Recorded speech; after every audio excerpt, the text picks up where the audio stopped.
So let's move on to thinking. Everything we've been thinking about so far has been the Grossman model within a single period.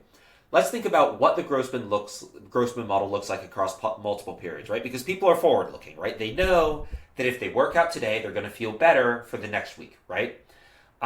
So I can think of my lifetime utility, which I'm going to do like very fancy U with bars at top, is a function of somewhat less fancy U with bars at top of health at time 0, home good consumption at time 0, health at time 1, home good consumption at time 1, all the way up to health at time omega, home good consumption at time omega, where omega is equal to time I die.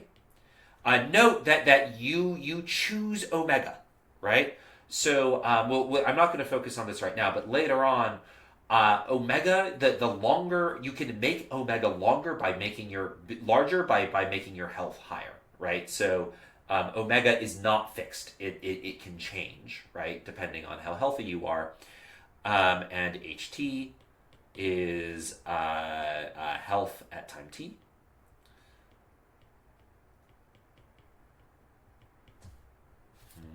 Health at time t, and ZT is consumption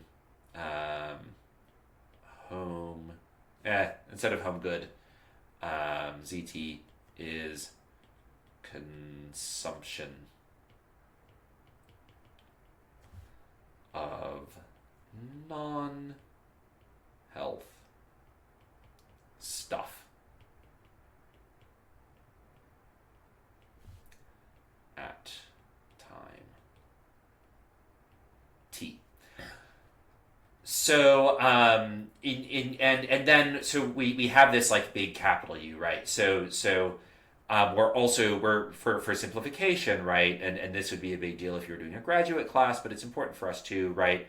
We're going to say U, right? Turns out that this function here, functions of this form are very complicated. They're very difficult to analyze, right? And so you may remember when I first wrote this down, I used a less fancy lowercase u, right? I'm going to say my lifetime, I'm going to say I'm going to be able to write this fancy u as the lowercase, the less fancy u of my health at time 0 and consumption at time 0 plus delta times my utility function at health at time 1 and consumption at time 1 plus plus delta to the omega of my utility at time omega, right? So what is delta here? And by the way, we can write this for simplicity and so we don't need to write out that sum each time. This is equivalent to writing the sum from t equals 0 to omega of delta to the t times the utility you get from health at time t and from consuming home good at time t. So note that this assumption says that the only way my health today affects my utility tomorrow is through my health tomorrow, right? So my health or consumption today only affects the amount of utility I have tomorrow through the effect it has on my health in the next period, right? That's what this additive form means. And then delta is a discount factor. You can think this is how patient you are, how much you value the future relative to the present. And delta is between 0 and 1. So 0 less delta less 1. And so since delta is between 0 and 1, When we raise delta to a power, it becomes smaller, right? So delta to the omega is less than delta. And the idea is I value the future less than the present, right? And the further away it is, the less I value it, right? And so we can think of delta as sort of patience in the Grossman model. So now that we have now that we're thinking about intertemporally, let's think about the intertemporal health production, right? So what does my health production function look like, right? So my health at time t is equal to a function h of 1 minus gamma. I'll explain what gamma is in a second. ht minus 1, the time I spend improving my health at time t, and the amount of health stuff I buy at time t, right? So this is right before we had it was h of ht minus 1, time I spend working out, and then sorry, that should be an h, and then the amount of money I spend, the amount of health improving stuff I buy. That's what we had before. Now I'm adding a 1 minus gamma. Now what is 1 minus gamma, right? So gamma is the depreciation rate of health. So gamma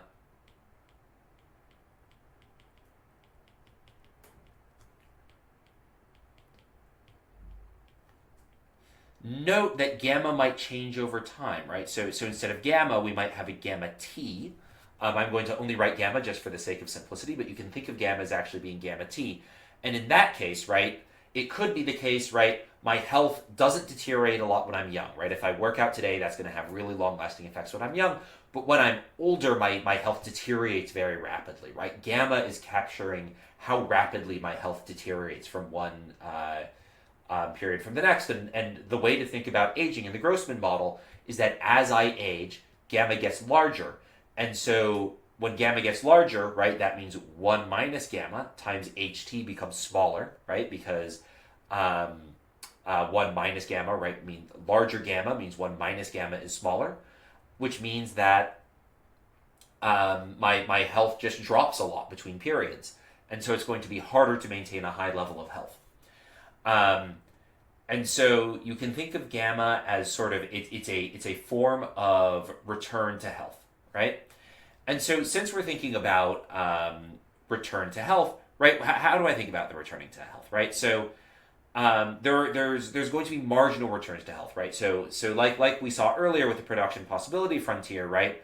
If you're at point B, right, a small amount of increasing your health a little amount increases your utility a lot, right? Because a small increase in health leads to a big increase in consumption, in addition to an increase in health, right? While if you're at point E or at point D, an improvement in health actually lowers the utility you get from consumption a bit.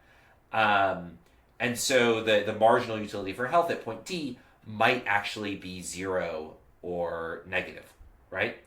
The benefit you get from health might not be very high, right?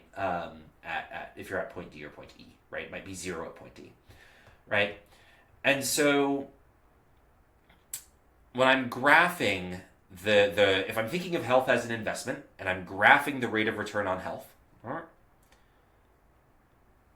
can graph it like this. So this is going to be rate of return on H. And this is marginal H. We have H min and H. It's going to look something like this, right? Where at low levels of health, investing in health has very high marginal returns. But as I get healthier, right, if I'm over here, I'm getting very little from my additional investment. Note that I'm still getting more of my investment, right? The total benefit I'm getting from my health, let's say I'm here, the total benefit I'm getting from my health is the area under the curve up until that point, right? So I get all this benefit, right? The curve I drew is the marginal benefit, right? That's the benefit I get from one more unit of health at a given level of health, right? So what's the payoff to one more level of health, right? And so how do I choose my optimal level of health in a period, right? Well, it's going to depend on two things. It's going to depend on R, where R is rate of return on market investment, which we're going to take as given here, right? The idea is that if I can get, like, basically, if there's very high returns in the stock market, for instance, it might make sense for me to spend less time on health, more time working, so that way I can buy more stocks, right? So the higher the rate of return in the market is, the less I'm going to invest in health, right? And then the other thing that's going to determine the effectiveness of my investments in health is going to be gamma, right? That's the depreciation, right? So the higher gamma is, the more my health depreciates, and so the less it pays off, right? And so my optimal level of investment in health is when my marginal benefit of health, right? Or the marginal efficiency of healthcare capital, right? MEC curve, marginal efficiency of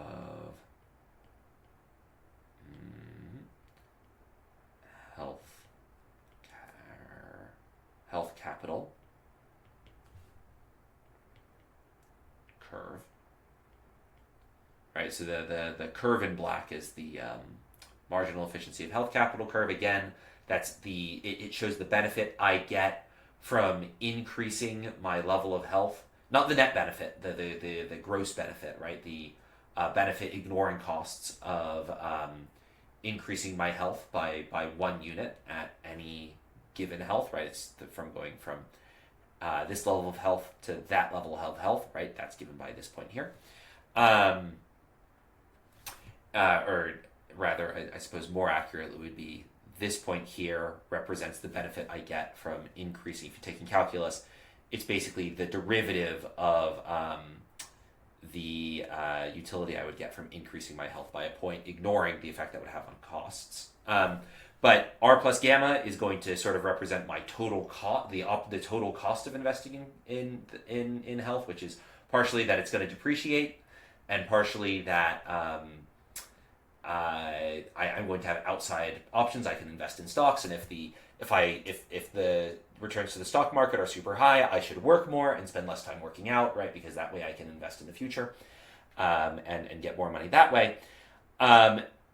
But together, R plus gamma, we're the way where we're going to set that equal to the marginal efficiency of health capital, and then that's going to give us the optimal level of health, H star, right? So that's how the individual chooses H star optimally.